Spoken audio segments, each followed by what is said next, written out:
So, hi everyone. Today I thought I'd talk about some of the hazards of being a content creator. Everybody talks about all the fun stuff about getting free things, about actually being creative and all that stuff, and not a lot of people talk about some of the downsides of it. So, stay tuned for more.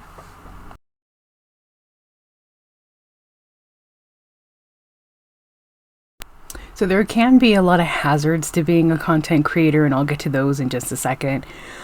Just a disclaimer, anything I share is not legal advice. You will have to check out anything from your state or your country or where you live to learn a little bit more about what you can do to protect yourself if you're ever faced with a situation like this. So basically, I thought I'd kind of go through some of the common things that can happen as a content creator.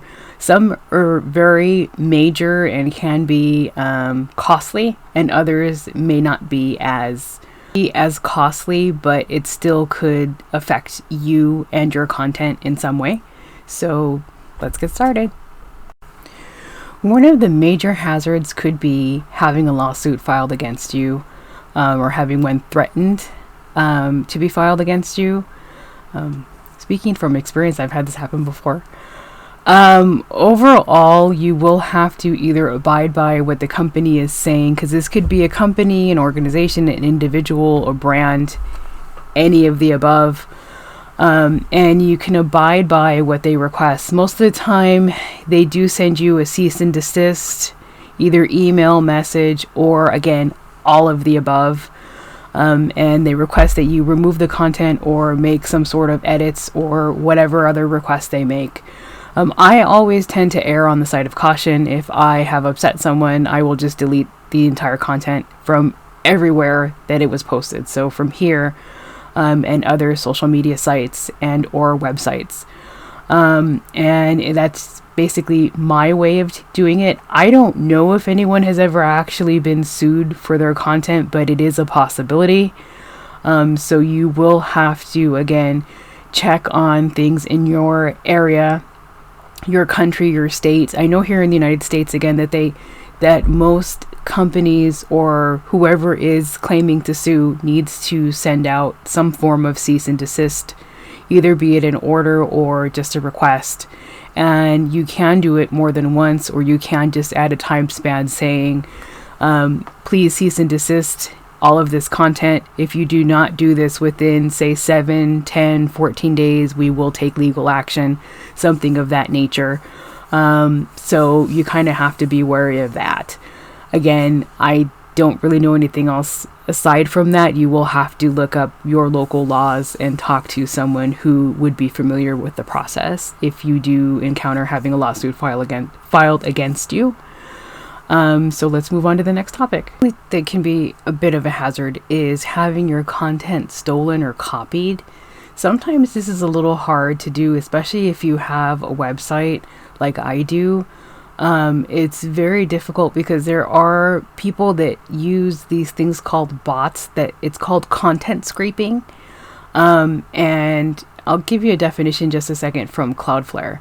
But basically what it does is that there are like little robots that go out across the internet and they try to just find content and they just take it.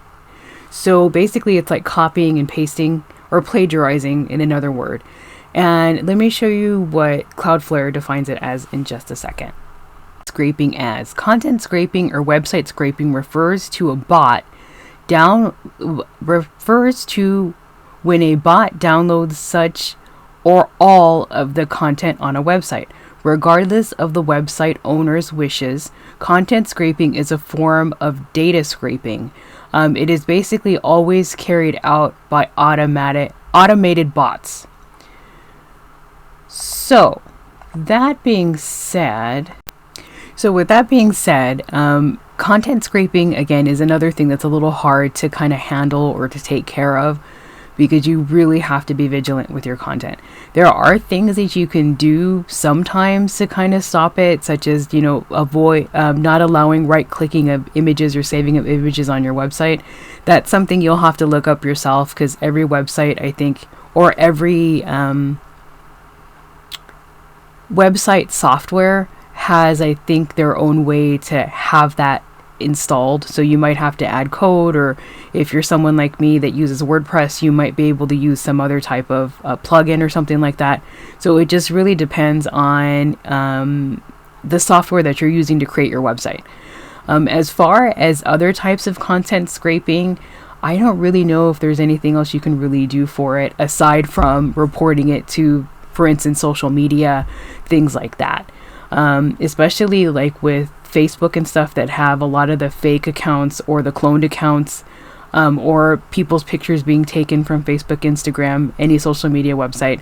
You can kind of reach out to those platforms and say, hey, my picture was being used for X purpose, because you never know where that stuff is going to go. So that's always kind of the crazy thing. You don't know if you'll end up on, your pictures will end up on some, site overseas for something, or your pictures might end up in like a weight loss ad or something. So you don't really know where they're going. So let's move on to the next topic. The next hazard would be having your content used without your permission. This kind of goes hand in hand with the content scraping, because some websites, again, use the bots to go out and basically grab content that they use on their own website. So this could be something that could be similar to like what YouTube does, or such as news outlets and stuff like that. So what they do is they go and they grab the content and they post it on their website. And I had one of my videos used on a website, and it was one of the ones that I had posted a couple years ago about direct shipping items. And I kept getting these weird emails asking me about about why my video wasn't being promoted enough on that website. And I had no idea until I finally one day decided to click on it. And I'm like, hey, my video is being used without my permission. So basically what you can do then is you can reach out to the company and tell them, please take down my content. I did not give you permission to use my content, things like that. And we'll get into that in the next section, just kind of as an overview. But basically, let me tell you what an aggregator is through Merriam Webster's definition. So maybe that'll make more sense for everyone. Merriam Webster defines an aggregator as a noun, and it also defines it as it says a website or software application that aggregates information such as news stories or website updates for various internet sources. So that's what an aggregator is. So with that information being shared, let's move on to the next topic. So there are a few things you can do for some of these. As I mentioned before, if you're being threatened with a lawsuit, all you can do is try to stay calm and try to just abide by the rules of whatever the company, brand, person, etc. wants. I would say is the best way to stay calm is just be direct and say, okay, I've removed X content, and move on. Because if you're angry and the person emailing you is angry, none of that gets fixed. In the event that you are faced with the lawsuit, I would suggest you reach out to someone that can give you legal advice in any way and what you can do. You will have to look that up for your state, country, your area. The next two are pretty simple. For the content scraping and the using of your content without permission, you would basically do the same thing. You could contact wherever it's being displayed and saying, please remove my content. I did not give permission for its use, and then you would go on from there. If you had to take legal action, again, you would have to talk to someone about that. And basically, those are the things that you can do. Again, if you're going about asking someone to please remove your content, do it respectfully and nicely. And then if they don't take it down, then you can proceed with whatever steps you think you need to take before taking legal action, if that needs to be something that needs to be done. Aside from that, that was all the information I had to share with you guys. I hope you found it helpful. If you think this is a topic you'd like to discuss a little more, feel free to let me know. I hope you guys have a good day. Bye.